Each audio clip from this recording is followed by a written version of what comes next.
Ah, there are Alex. There are other people with us today. I've gotten It's so make used to just you that I don't know how I feel about this. it's frankly making me extremely uncomfortable to have all these other prying eyes watching us while we do the show. Because Lord knows nobody actually watches this thing when we're doing it live, and now there are all No, these people here all the time. And it's freaking me out, man. no expectations with people that know what they're doing, I know. making me nervous. No, but we are happy to welcome Mr. Jeff Gerstmann. What are you people doing?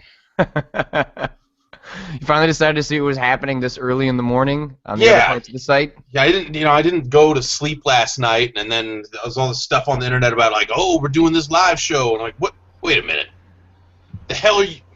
So I figured I should probably check this out. I found a pair of headphones. I rolled out of bed, put this shirt on, and we'll see how this goes, I guess. Yeah, Pirate well, radio, this, Jeff. Pirate radio is what we have turned Giant Bomb into when you sleep. All right. Well, I guess I can support that. this is the only way to actually vet the content. Are you drinking a Rockstar at 7:30 in the morning? It's 7:38 in the morning. Two things. One, I don't drink coffee. Two, this is this is breakfast. It has 10 calories, It's breakfast energy drink and is what you're drinking right now. It's hydration focused. It is not carbonated. It's not like a soda plus a bunch of other junk. It's like a soda minus a bunch of other junk. You've spent a lot of time formulating this justification, haven't you? For just such an occasion. Look, man, I need something to keep me going. All right. This is all I have. All right. All right. All right, and then also joining us is Matt Gilgenbach, who is the designer of Retrograde and the upcoming Neverending Nightmares, which he is currently trying to raise money for on Kickstarter. And I think, Matt, you're in your last 6 days, aren't you?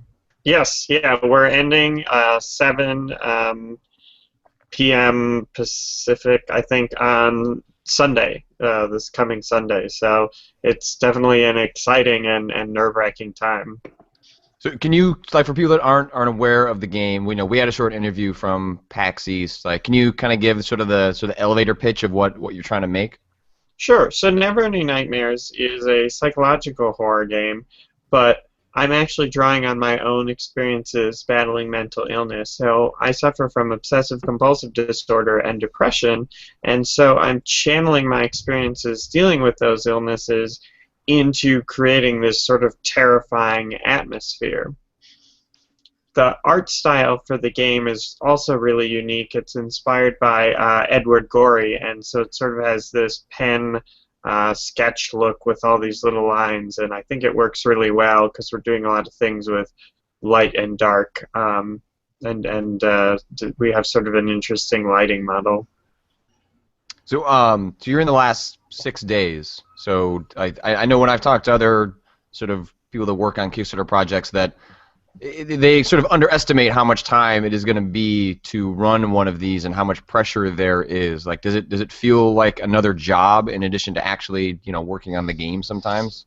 Well, yeah, I mean, to be perfectly frank, I don't think I've really worked on the game for the duration of the Kickstarter campaign. So everyone says it's basically a full-time job to run a Kickstarter campaign, and I would agree. I mean, it's just been that much work. Updating the backers, responding to comments, trying to get press, sending out emails, and all those little things really do add up to taking basically a whole, a person's full-time job. Have you actually enjoyed the experience though, or is it one of those stressful things that if you make it through this, you will never do again?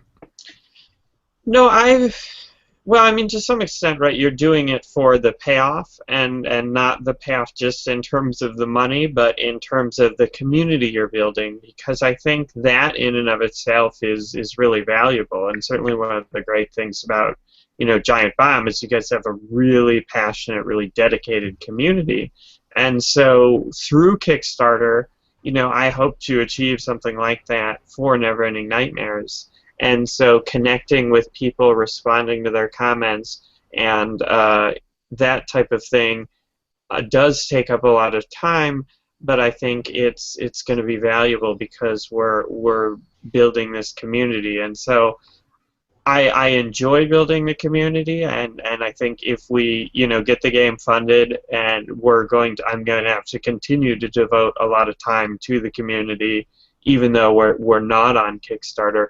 But yeah, I'd say I enjoy it, and it's really helpful to get other people's opinions, to run ideas off of them, and also people say really nice things, and it's been really refreshing to hear from other people. People share their nightmares with me, which sometimes really personal and stuff, and it's really cool because it's like, this is great material. And then also I've been able to connect with people who also suffer from mental illness, and so I think that's really been beneficial and moving to speak to other people who've had similar experiences. So you've got a bunch of games in back of you. Like, are you a big collector yourself? Well, I was. It's been a bit difficult just because once I went indie, I had a lot less disposable resources. But yeah, I did a lot of game collecting when I had a paying job, I guess. Do you have anything that you're especially proud of in that lineup behind you? Yes, I have 2 copies of Panzer Dragoon Saga for Sega Saturn, of which there were like 5,000 produced, and it's my favorite game ever. So that's my prize accomplishment. Did you acquire both of those? Like, how did you acquire either of those games? Well, so the first one I bought off like half.com, and then the second one actually, well, one of the advantages of having a large collection is it's a good place for your friends' games to end up. So a lot of people just give me their games because it's like, maybe I want to grab them at some point, but I don't want to carry them with me, wherever I'm moving or whatever. So I've actually absorbed several people's collections, and so I actually got the second one from someone else. Jeff, have you absorbed a collection before? Yeah, kind of. Here and there, definitely. That definitely does happen. You get to a point where, like, you have so much of this stuff already that people are just like, oh, well, clearly you have a place to put all this stuff, and here you can hang on to these, and I don't need this stuff anymore. Yeah, so I've ended up with, 4 Atari 2600s or something like that way too. Yeah, it's troubling because it kind of just starts to grow exponentially at some point.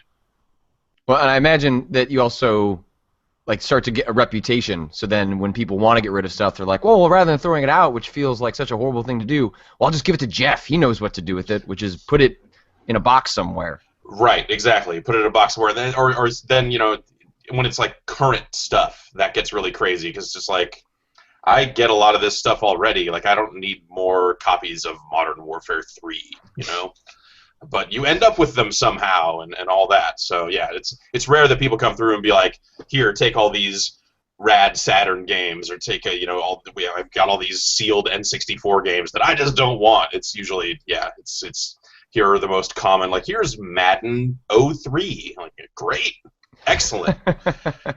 This is how you get mistakenly identified as a hoarder. Is people just dumping shit on you, and then somehow that becomes your problem, your fault.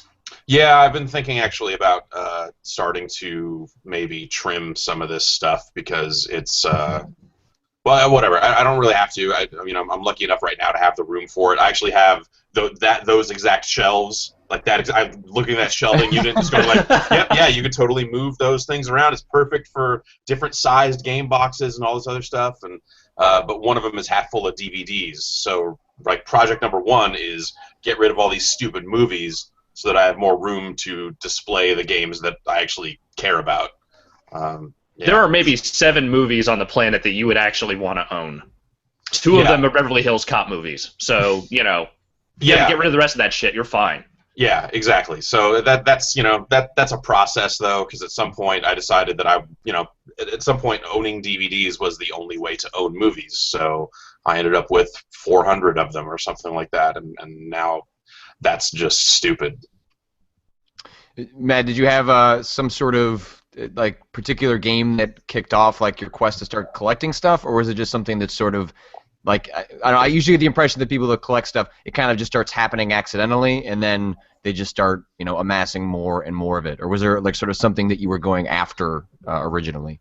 No, it's just sort of the feeling that, like, oh, growing up, I had an NES, and then I had a Super Nintendo, and then it was like, oh, I missed such cool games on, Sega Genesis. Maybe I should get a Sega Genesis. And then it's like, oh, I remember someone had the Sega CD attachment, and there was a Jurassic Park game. I wonder what that's like. And then you get the 32X, and then you get the Saturn, and the Atari Jaguar, and the TurboGrafx, and then it just keeps coming. I mean, The there's so many. TurboGrafx is the moment when you know you have a problem. Yeah. Well, not only do I have the TurboGrafx, but I have the Japanese Turbo Duo, which has the CD as well. Matt, do you find that you end up playing a lot of this stuff? Because this is part of the reason that I don't collect anything. I just don't. I usually throw away all my stuff. I find when I move, it's really satisfying because I just get rid of it. Or give it to people who will appreciate it better. Because I just don't. I just find I don't play any of it. Or do you actually find yourself setting aside time to do that? No. Well, I mean, honestly I spend much more time developing games than playing games. So while I would love to play it, I mean, there's so many games there that I'm like, oh man, I really want to revisit that one or play that one. It just, at this point, I have such a large volume of game that greatly sort of outstrips my free time. So I unfortunately don't get to play all the games that I have or all the games that I want to, but I do have the plans in the back of my mind, like, oh, check this out again. I feel like this is how people that collect their stuff rationalize all of this. It's like, oh no, don't worry. When I retire, I'm gonna sit down and play all these games. I'm gonna write a book. Yeah. No, I mean, certainly I am willing to admit that to some extent, it's about the fun of collecting. Just like some people collect baseball cards or whatever. I collect video games. I mean, the collection part is enjoyable as well. But yes, I do in the back of my mind want to play them. It's all good, dude. I used to collect wrestling masks. There's really no shame at this point, in collecting shit like video games because I have a bunch of dumb wrestling masks that I still have in a box somewhere. What do you mean? I have a few.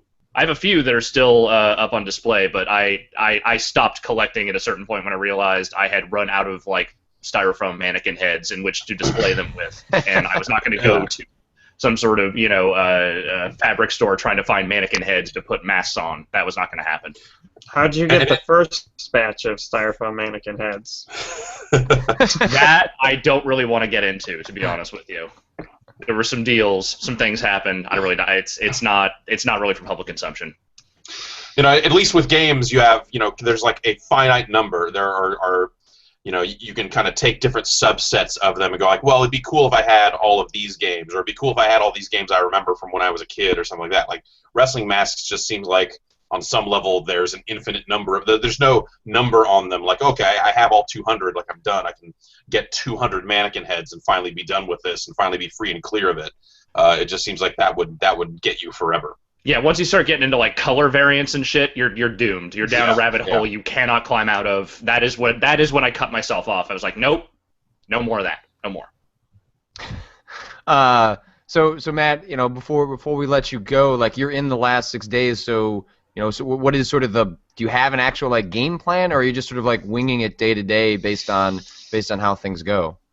Well, yeah, I would say probably I'm closer to winging it. I certainly have things I need to do. I'm trying to do a lot of updates to really foster that sense of community and almost have people rally behind the game, because we still have a ways to go. We're at about 52K out of 99K, so it seems like a lot. I don't know. Some people who know more about Kickstarter than I assure me that it is possible. So certainly, any watchers out there who are interested in horror games, I ask you to check out our Kickstarter for Neverending Nightmares. And so, yeah, I'm going to keep pushing the press, keep promoting it on social networks and hope for the best, I guess.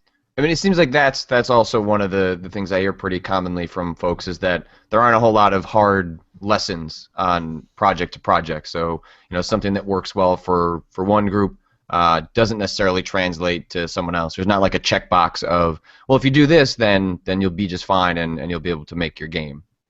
I think, yeah, I think in general with Kickstarter, people don't really, it's not a science. It's so new.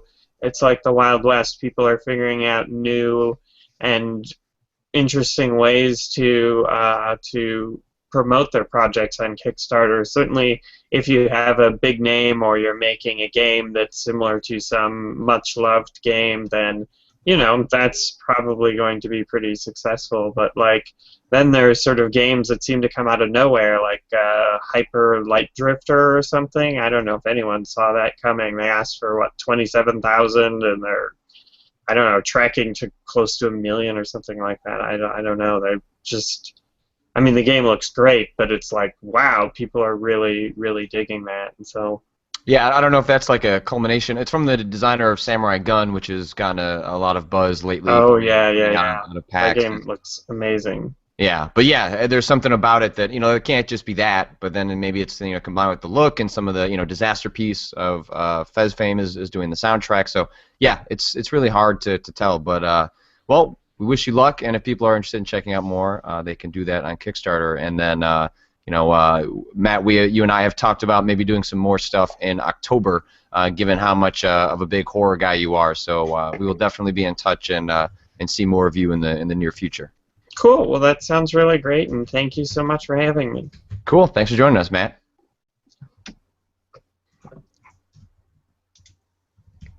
Whoa. Look at that. Happens automatically. It's like magic. Magic.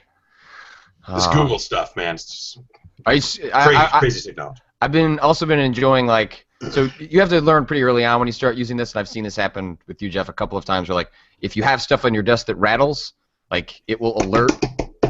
Yeah. And also, it is smart enough that apparently, I don't like that. If you type on your keyboard, it'll mute your mic. Oh. Automatically. See, I'm screwing that up because I'm typing on a different keyboard on a different computer. So, yeah. So how was your weekend, both of you? What went on? Jeff, why don't you kick it off? Not a whole lot, really. It's it's kind of, we're in that post GTA kind of pre-game rush, so I don't really have anything too heavy that I'm working on right now. So yeah, it's just been kind of hanging out. I accidentally acquired a friend's 5.1 home theater setup that he no longer needs, and I don't really need. So just finding a place for it. Yeah. I got some MVS cartridges that I thought that I had lost reappeared. So I've got some more Neo Geo stuff, some Metal Slug games, Fatal Fury 1, stuff like that. So it's good to get that stuff back. And yeah. How much? So you just finished reviewing Grand Theft Auto. Yeah. I'm curious. I don't know if you guys talked about this on the podcast, and let me know if you did. But what was your condensed period for having to finish that game? Because I know that's always the stress with some of these. When you get the disc, it's going to be 40+ hours at the minimum. Right. It was actually it was a little over a week with it. So it was probably one of the longest times that they have given out review discs. For GTA 4, I think they had people come to them and review it there, which sounds like a really terrible way to play that game.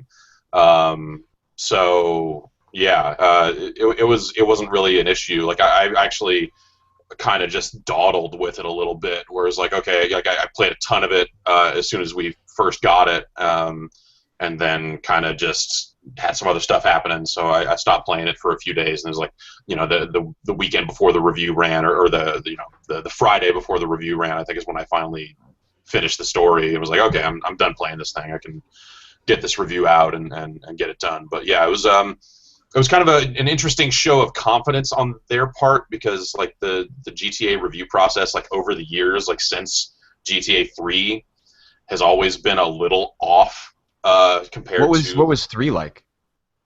Well, 3 was. I actually didn't review. Well, maybe I did. I don't know that I reviewed. You did review 3. I thought Greg reviewed 3, but anyway, 3 was interesting because they had this unproven concept at that time, so they were bringing it around a lot. Rockstar wasn't Rockstar yet, though they had that kind of attitude already. Like the company's well named, and they brought it around. A couple of the guys, Geronimo, who's still there, bringing it around and just kind of showing it off to people. It was one of those games. I know I've said this before about preview stuff, but it was really hard to tell with that game if it was actually going to be any good or not, because it was so many different weird pieces, and like hearing them talk about it, it just sounded like this big ridiculous thing. You're like, this doesn't seem like something that can work in a video game. Like, you guys are ambitious, but it's going to be broken, and they pretty much pulled it off. So once GTA 3 hit, Rockstar became the biggest thing in the world, actually, instead of just conceptually. So by the time Vice City rolled around, there was a lot of stuff where it was like, okay, they're being a little weird about access to the game prior to release. They're being very particular about how it's shown. And then when review time would come around for that game and for San Andreas, I remember picking up copies of it from people. I'm pretty sure I picked up San Andreas from a woman on the street. That sounds familiar. Yeah. It was it was either that or Vice City, where they had some people who worked on the West Coast. They had an office out here in San Francisco for a little while. So a woman who's in their sales department, they got the discs to her. Someone flew them in. They don't ship stuff. They really don't like to ship stuff. So they got the discs to her, and then she had to distribute them to the media in the area. So it was getting her on the phone and be like, okay, and she was basically literally meet me at this corner at this time. And I drove through this part of San Francisco, went to, something that was near this woman's house, I imagine, and she handed me off a disc, and I put it in the car and drove away. It was just the weirdest. You handed her a lot of cash, and that exactly. was, the deal was done. Yeah, exactly. And then there was a double cross, and I shot my way out of it, and it was fine. But GTA. GTA 4, we were not speaking with Rockstar when that game came out. So I feel like every publication has gone through a moment like that for there's one a blacklisting reason or another. process with them. It's definitely it's sort of a rite of passage for your. They're hot and cold. They've always been a little weird to deal with, and it's never been a huge. It's never really been a huge deal. But we were just getting the site off the ground around that time, so and it was sort of a weird situation all around. But for this, it was interesting for GTA 5 because it was earlier than they typically give out games. It was full retail version of the game, and also but also it still had that kind of classic feel of I went and met them in the lobby of a hotel, and there was it was passed across the table. Here you go. Here's some paperwork. And then I didn't bring a bag. So I'm just okay, walk out onto the street with, this copy of this game. Just drop a pin on Google Maps, come meet me. Yeah, exactly. I just got $5 to touch this box. I'm just going to loosely hold it in my hand and walk up the street and see what happens. So it's it's interesting kind of seeing how that process has evolved and not evolved. But they got it out plenty early. So, I didn't feel like I was rushing through the game. I feel like with that game, I saw everything that I wanted to see with it. There's definitely, a lot more in there. Some stuff that I wasn't even really aware of, but stuff that, I just wasn't really interested in. There's stuff you can hang out with strippers and date strippers, and there's all this, and, I never saw any of that stuff because, I just wasn't how I was playing the game. I just wasn't interested in seeing that stuff. So, but there's an interesting bit there because there are parts of the game where you kind of reflect on some of the player choices that you've been making. So that ended up that ended up being referenced. I think there's some things that would have come out differently had I been out there fooling around with a bunch of different ladies and stuff like that. So I thought that was ended up being kind of cool. I thought that was always interesting right after that time when Rockstar was sort of establishing themselves and figuring out how they wanted to present their games back when, they had 3. They were doing essentially the standard process of how a game gets shown around and they try and build buzz. And then from there forward, you'd basically hear nothing about any of the new entries until it showed up on the cover of Game Informer.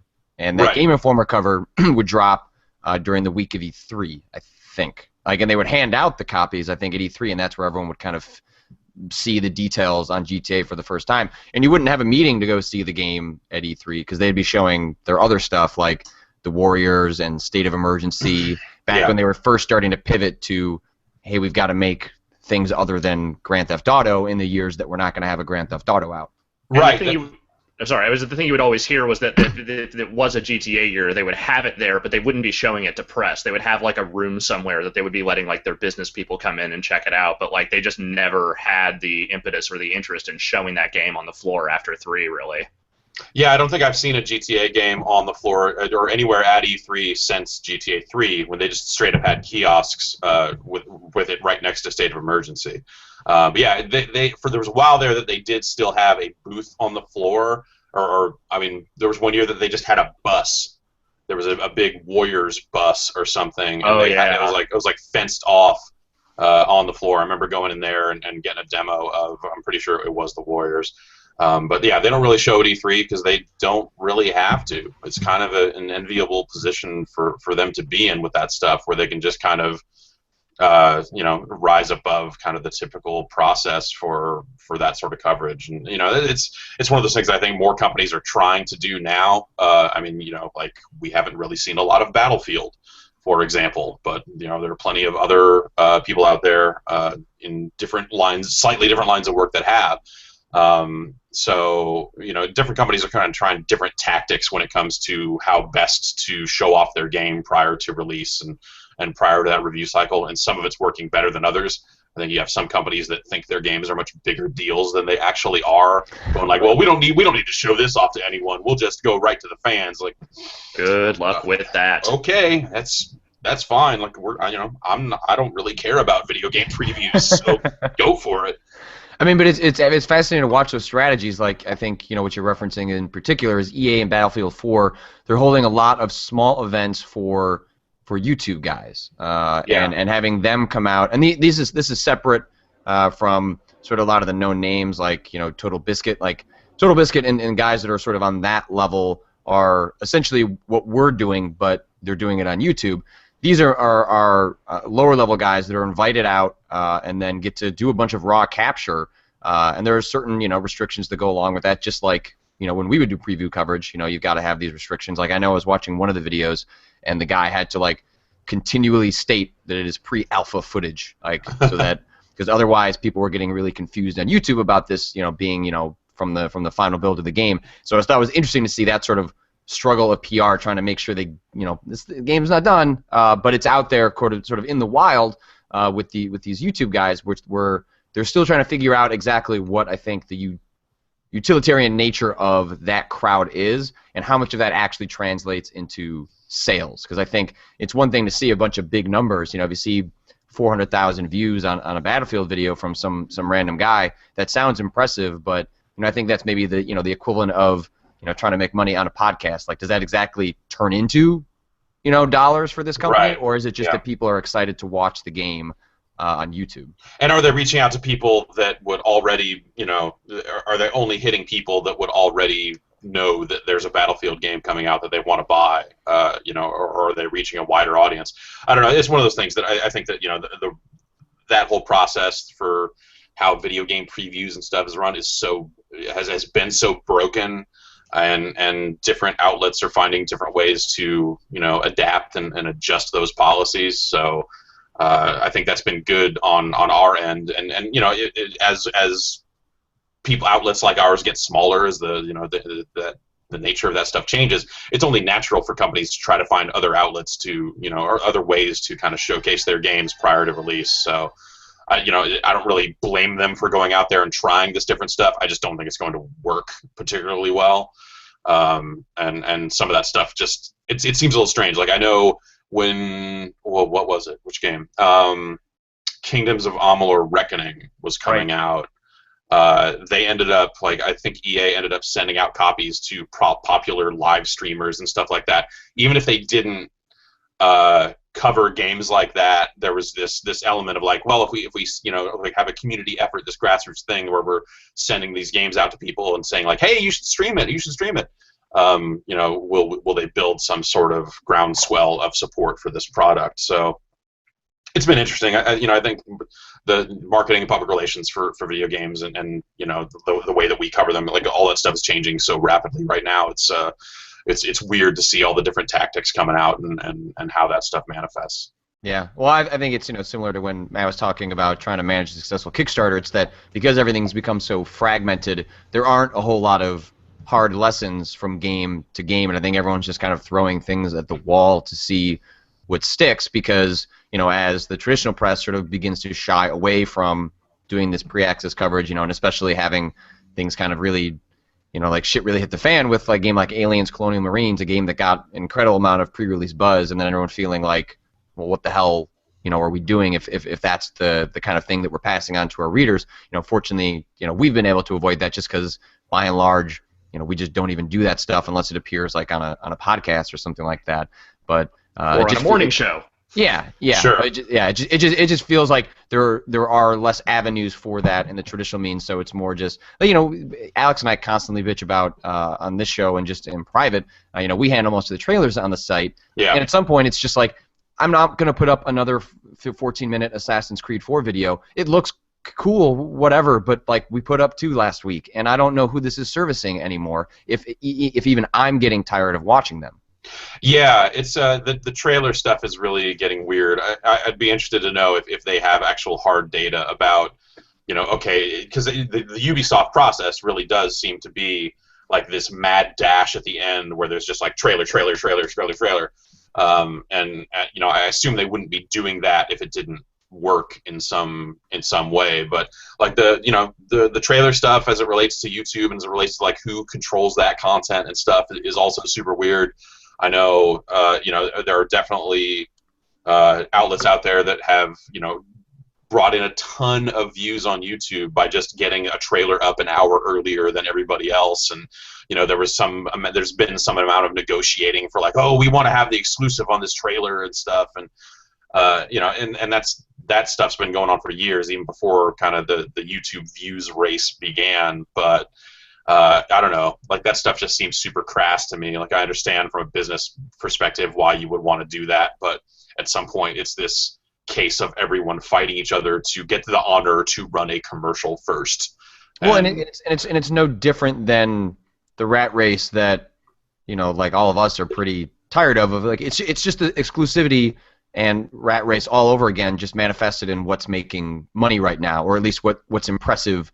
To advertisers, or is flashy to say you have X amount of subscribers or views on a channel. It's the same exact thing, just in a new form, and it's no less boring and trite to try and compete with. Not to mention, being sort of a smaller scale site as we are, like we have different aims where it doesn't even make sense for us to be trying. Yeah. Yeah, and it's this stuff has always existed in one form or another. I mean, when GameSpot first launched and it was primarily a PC site, and for the first 5 or 6 years of that, like prior to Steam, you couldn't find patches for games in the game itself. It wasn't like games automatically kept themselves up to date. So there became this or demos and stuff like that too. So there was a division that was just like, we want to get the exclusive, on this demo. We want to be the only place you can go to get this demo of a game for the first week of release or something like that. And and we want to host all these patches, even though like you're the company that made the game. Hey, you're the one that made the broken game. Like you should host the patches and pay the bandwidth. But because there were so many ads being sold around it, and it was a way to build traffic, like it ended up being like really good business in a lot of ways to go out there and get all that stuff and host all that stuff and be like the one-stop shop for files. So this is in a lot of ways just that, that mentality continued forward, and it's fine. It kind of is what it is. I'm glad that we don't really have to pay too much attention to it. It's just it's weird to see it kind of like that stuff continue as directly as it has. So at one point, like GameSpot, like there was a client that was launched that was like, okay, this client's going to keep all your games up to date, and it was like all this bandwidth stuff. And it was like a subscription service or something at some point, I think, where it was like, we're going to serve you up videos and serve you up patches and serve you up demos and all this other stuff. And now, like Valve just does that and it's done. Or MMOs just patch themselves, and you don't have to worry about a lot of that stuff anymore. And yeah, I don't know. It's crazy to think back like how much time people have spent over the years, like negotiating for stuff that, like, honestly, the companies probably should have been serving out themselves to begin with. Yeah, and I remember the early days of like when Steam was getting off the ground, and I at some point I wasn't sure if it was going to happen during the show or not, but there will be some big announcement from Valve today.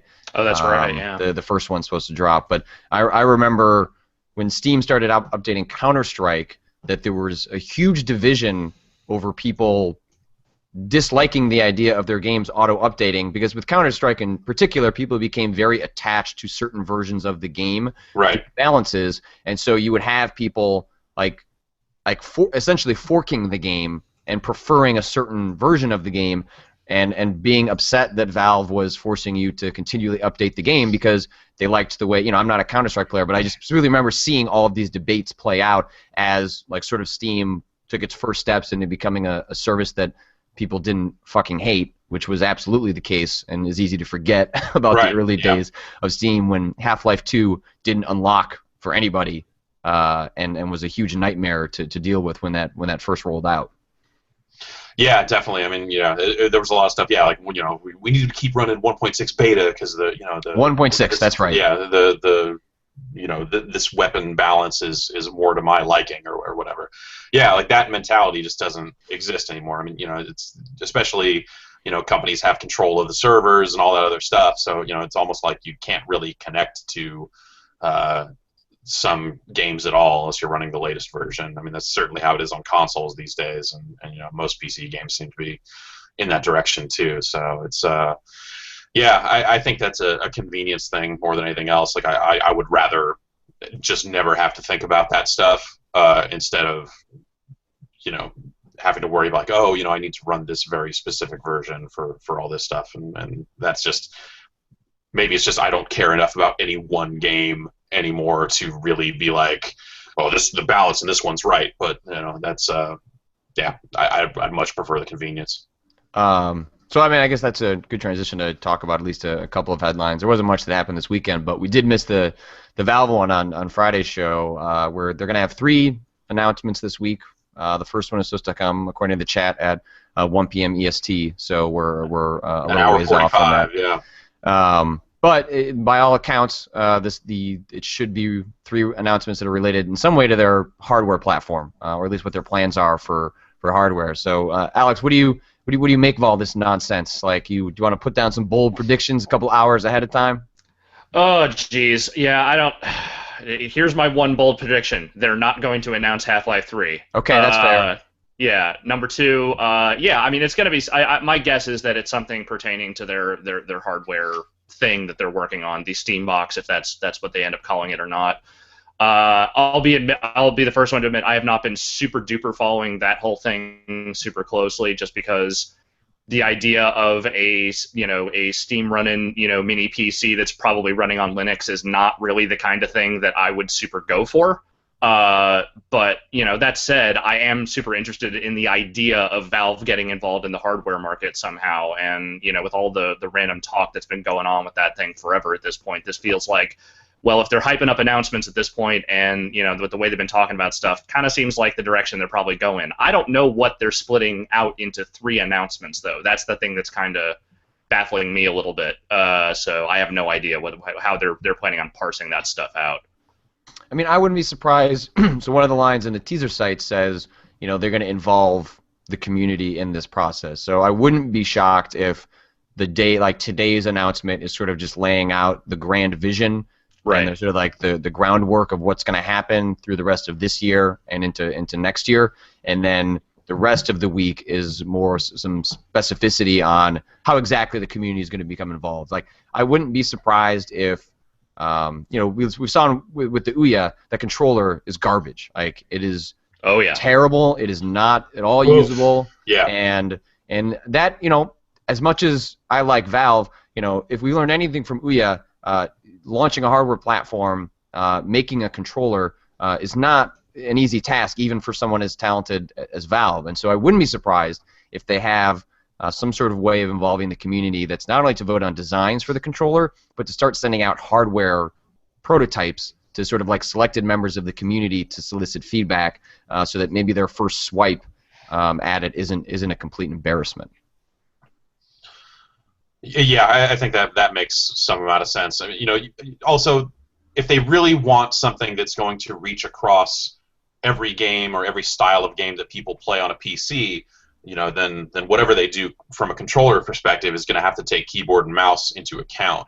You know, big picture up until this point has been very much about, you know, does this game have full controller support or not? Like, or do you need to fiddle around and find a keyboard to deal with the settings and all that sort of stuff? So there's room for them on whatever sort of controller stuff they do to figure out, you know, the real promise of like the Phantom Lapboard or something, and you know, come up with some sort of interface thing that replaces a mouse and keyboard, and that would be really ambitious. I don't necessarily expect them to get into that this deep, but I don't know. I look at what they're, you know, the way they're kind of talking about this stuff, and you know, the way they're very interested in Linux and kind of the state of game development on Linux right now. Like, I don't think it makes sense for them to, like, they can't go big with a hardware platform if all it does is play games and is Linux based, because, you know, there are only like 200 games or something on Steam right now that that run under Linux. So I think that what they would be more likely to do, and if you look at it and say, like, they're talking about even more ways to connect the dots for customers that want Steam in the living room. Like, I think that whatever they launch will have streaming capabilities, like an NVIDIA Shield or something like that. I think it makes sense for them to, you know, harness the power of the existing PC you have and just beam it around your house to different screens.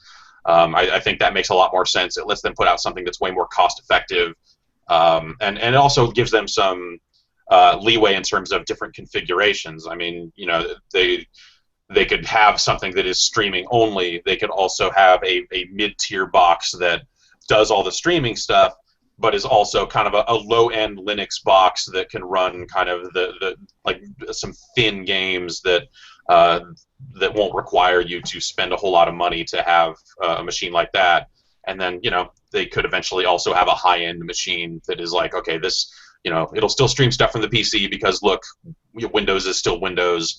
You know, but at the same time, like, this is going to be a higher-end Linux box that'll play all 200 of those Linux games, and you know, for the foreseeable future, whatever ends up getting ported to Linux, and you know, once they make this move and get out there, I think that'll give developers a little more incentive to, you know, port their games to Linux, port their games to whatever controller solution they've got out there, and give this a go. But, you know, people that are out there, you know, there are a lot of people who's like, oh man, the consoles are done, Valve's getting in. It's like, that's such a ridiculous that's not going to be the case. This is going to be like a big step for Valve, but it's not going to be some huge consumer launch. You would know about it already if it was going to be. You know, it would be hard to keep quiet because they would need to, like, spin up the exact same pre-order machine that Microsoft and Sony have to try and reach some kind of mass market with that stuff. So whatever they're doing, it's stuff that's, you know, going to try to make it easier for people to get their Steam games in more places around their home. Yeah, I think this is part of a long-term ploy for Valve. This is the streaming solution is a short-term fix for the long-term problem, which is that Gabe Newell hates Windows, and right. he is very public about that. You know, when someone like Gabe Newell is going to, like, Linux conferences and talking about sort of like the death of Windows and what's going to happen in the next, like, you know, he's not talking about 2014 or 2015 or 2016. Like, starting to develop Valve's games for Linux and developing a platform that is outside the Windows ecosystem is recognizing that in sort of what started in the post-PC era, as it's kind of called, with like smartphones and tablets, is that there will be an opportunity in the next 10 to 20 years to move away from Windows, to move to different software solutions. And this is essentially them putting a stake in the ground and saying, this is where we think this is going, but you can't drag it. If they try to drag everyone there, it would just, the only thing they could do is get people to run their own games.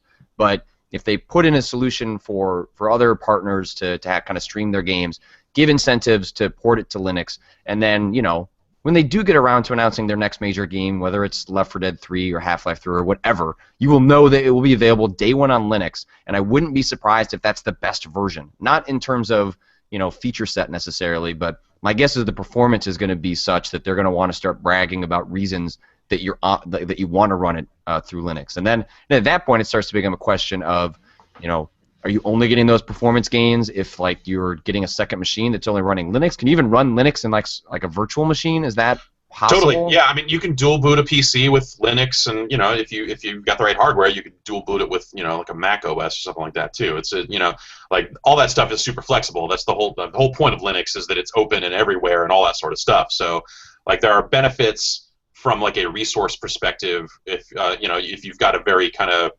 light Linux OS that doesn't take up a whole lot of memory, but we're not in the era of like having to scrimp and save resources on a PC to make sure you've got maximum access and coding to the metal and all that sort of stuff. Like Windows is not the huge bottleneck for game development that some OSs can be. So it's and Microsoft has provided a whole lot of libraries to try and make that the case. But whatever. Most developers are used to using Linux and those sorts of solutions as part of development anyway. So it's the sort of thing that if they're incentivized properly by there being enough of an install base out there and some sort of relatively secure-ish solution for that sort of stuff, they'll do the work. They're doing most of the work anyway, like getting up and running on Linux once you're doing a Windows version, once you're doing a PS4 version, that's not a huge resource sink. So, or that's my impression anyway.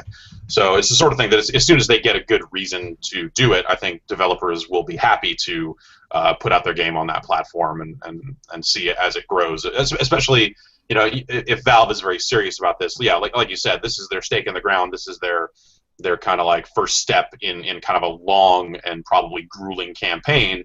But yeah, as we enter this post-PC era and you end up with people wondering like, do I really need a full desktop anymore? Can I just get by with a netbook or a tablet or something like that for my like non-gaming computing needs? That creates a hole that someone like Valve could very easily fill with a gaming-focused machine that appeals to the PC audience, and that sense of kind of openness and stuff that you just don't get out of consoles.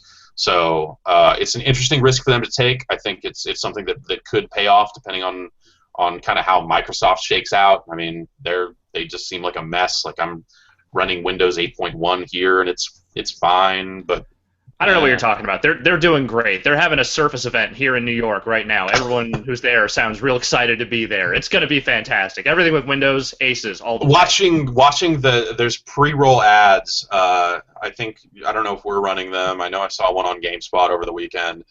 That is like this, it's the Microsoft Surface like Apple Attack ad. Oh, it's horrible. The one where they have Siri or Siri and it's like she's getting upset that there's not a keyboard. I've seen it everywhere, and she doesn't have a USB commercial port.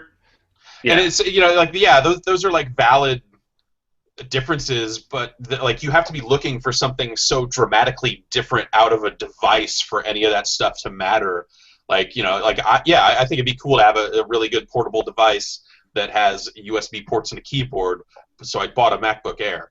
Like it's not, it's at some point it's like I'm just gonna get a real computer instead of like this weird tablet hybrid thing. I don't need this half step between an iPad and a netbook or something like that. So they're all over the place with that stuff, and it's Microsoft's just in a weird spot with all the leadership transition and that sort of stuff. Like they've been in a weird spot for a while. So this gives Valve a real opportunity if they're in the right place at the right time with the right piece of hardware. So I mean, it could be a seismic shift in what we think of as PC gaming, but like that seismic shift, I don't think is going to happen in the next 2 hours. It'll happen in the next, 2 to 10 years. Yeah. Nah, 10 years is crazy. Whatever. We'll live in space in 10 years. Like, it'll be, the next 2 to 5. Like, over the course of this console generation, will the PC still matter? Will Windows still matter for gaming in the same way that it does today? Like, not if Valve has anything to say about it, I guess. Right. Well, at this point, we'll call out to the chat because the YouTube stream is a little behind in terms of what people are watching. If people want to throw out some questions at me in the chat, I'll grab a couple of those before we wrap up as we near the end here. But yeah, I think like there is the idea of like what we consider a PC, like in quotes. Like I think that term is going to get real muddy in the next 5 years, and I think that's what these streaming solutions and what Valve is going to try and do if they create a box is, I think what people consider a PC is problematic for what they want to do in the future. Because if people consider it in that mindset of like, I got to buy a PC or I got to buy a desktop, like you've already zoned a lot of people out that have maybe transitioned to getting most of what they want out of different devices. And the idea of spending, they're gonna think that, well, I got to spend $1,000 to buy a PC to play these games, when that's not necessarily true. And I think this is going to be more about defeating that mindset in a way.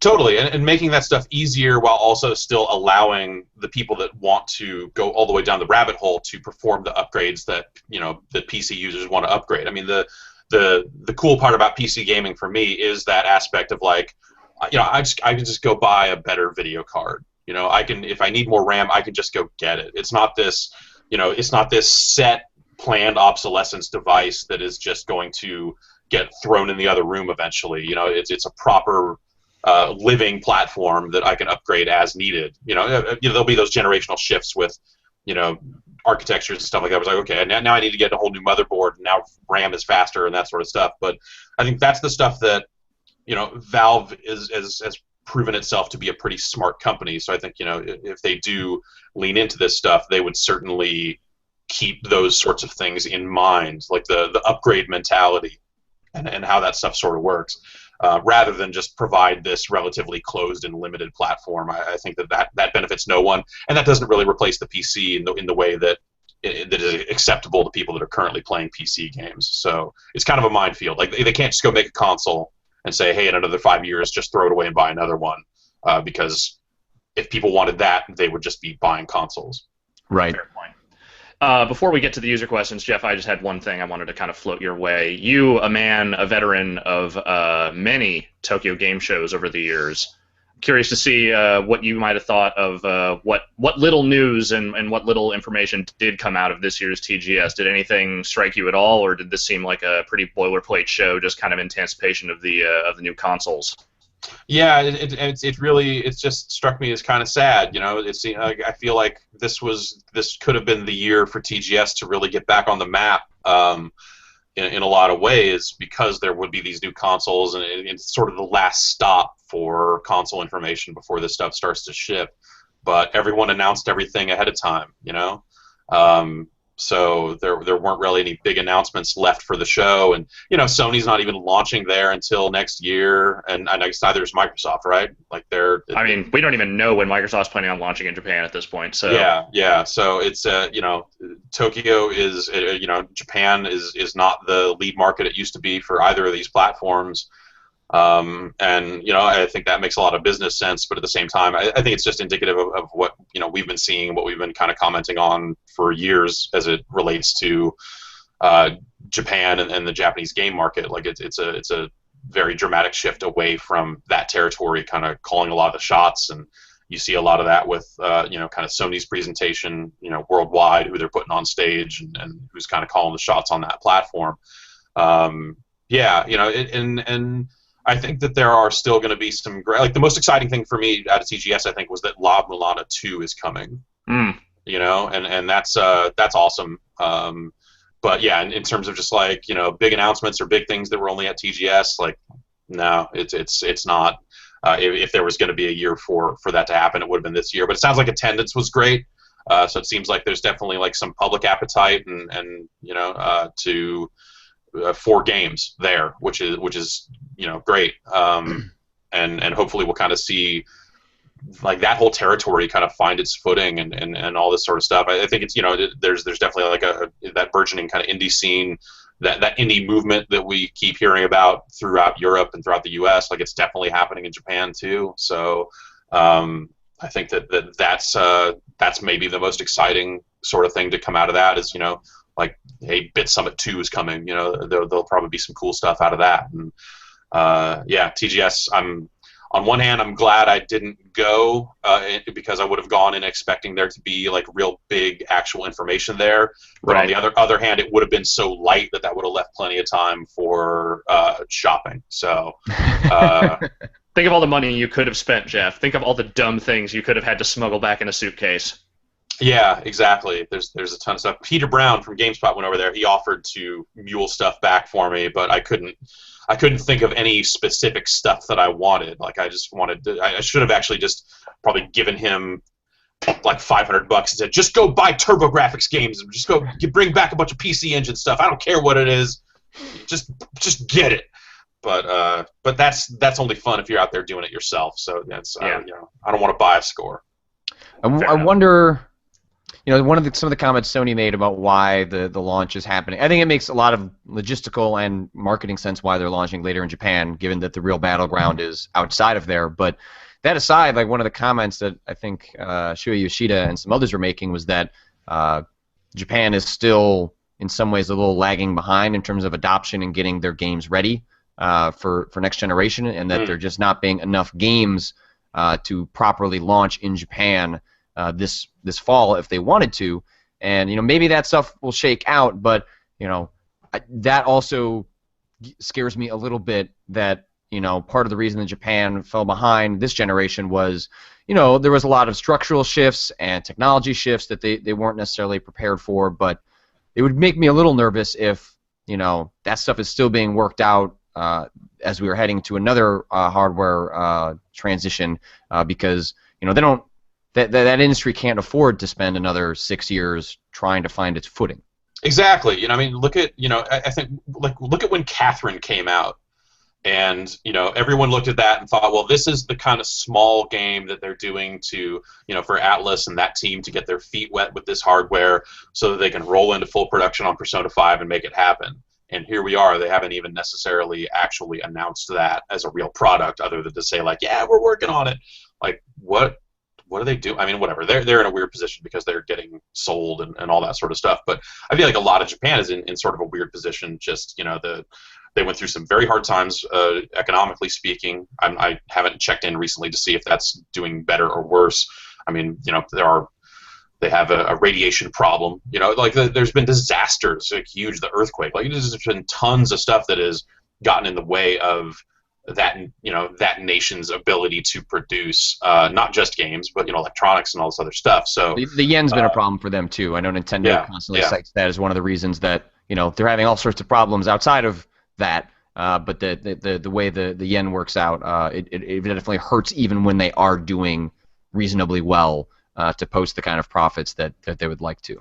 Yeah, so I think there are a ton of different factors that impact the Japanese industry along those lines too, in terms of just like whether it's getting ready for the technology or just having the cash flow to make it all happen. So maybe the good news or the thing that could come out of this is like I said, we are seeing kind of a more exposed Japanese indie market, and definitely some efforts to bring some of that stuff around the world, and so that could be kind of the silver lining in some of this stuff. But will the Japanese market adapt to make games that are appealing around the world again? Is that even something they should be doing, or should they kind of focus on the home territory and the audience around the world that is already interested in that specific style of games? Like I don't really know the answer, but it continues to be a weird time for that market, and that's it's a bummer. Yeah. Iceland asks, I guess the country kind of Iceland. They ask, isn't it shitty of Rockstar to promote their iFruit app with GTA 5 and it's still not out on Android? I don't think that's that interesting as much as is anyone using that dumb app? Is it, I haven't been able to get it worth to work. using? I've been having no luck whatsoever getting the Rockstar Social Club stuff to work for me. Even like on the rare instances when it does like connect my account, like I can't get anything to work. so I've not been able to make the app do anything thus far. And yeah, I mean, when I was playing the game, the app wasn't available at all, so it would have all these pop-ups in game about like, go download this and you can train the dog. I'm like, I can't and no. But I don't know. When it finally came out, I did download it and finally got it to at least look like it linked up. But at that point, I was like, you know what? I'm kind of done with Grand Theft Auto 5. Like, I'll play GTA Online when it comes out and stuff, but I'm not going to go train the dog to find hidden stuff. Like, that's not really where my interests lie. You excited for that? You excited for the GTA Online stuff? I mean, no. Okay. I'm very interested to see kind of where they're going with it, but GTA 4's online mode was not at all interesting to me from a gameplay perspective. There were some neat ideas there, but it wasn't something that I like. That's not why I come to Grand Theft Auto. Just for I come there for the characters. I come there for the story that they're telling and the way that they tell it. So, like, in a lot of ways, I got what I want to get out of that package, and whatever they throw on top, good or bad, more or less doesn't matter. I think it's a game worth playing already. But I want to see what they've learned from Red Dead and what they've learned from GTA 4 in terms of like making those sorts of multiplayer modes. Like, it's still a 16-player cap, but as I understand it, it does do that kind of free-form, like disconnect, reconnect sort of stuff as you run through the world. So, it could be interesting. I thought it was really weird and fascinating that like half the achievements in that game are for GTA Online. Right. Already. So that struck me as kind of strange. But yeah, I mean, I'm interested to see what it is, because I think with the way they built those heists, like that could be mechanically interesting as a multiplayer, like as a co-op thing. So if they've got like an interesting co-op story or something like that, then maybe that's cool. Fair enough. Jerka707 asked, do you think there'll be any upgraded consoles in the future as a result of all these changes? Which I would say probably not, but wasn't there at some point it was being floated that, was it like the PS1 would have some sort of upgrade that you could buy for like the RAM or something? I'm trying to remember what the rumor was. Well, the N64 had that RAM box that you could put in. And the Saturn had the RAM cart as well. Yeah. And with the Xbox 360 even, there was talk for a while there, kind of after Kinect launched and bought them some time, there was some talk for a while. I didn't really track down and hear too much about it, but it sounded like that they had at least thought about some sort of half step up where you'd get an Xbox 360 or an add-on for your existing 360 that would have more graphical capability and kind of boost frame rates and fill rates and all that sort of stuff to make that system last a little longer.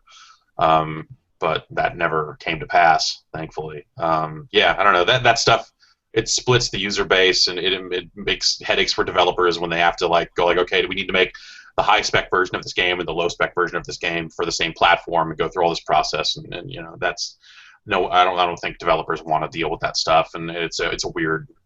It's hard to sell to consumers, so that doesn't seem like a great idea.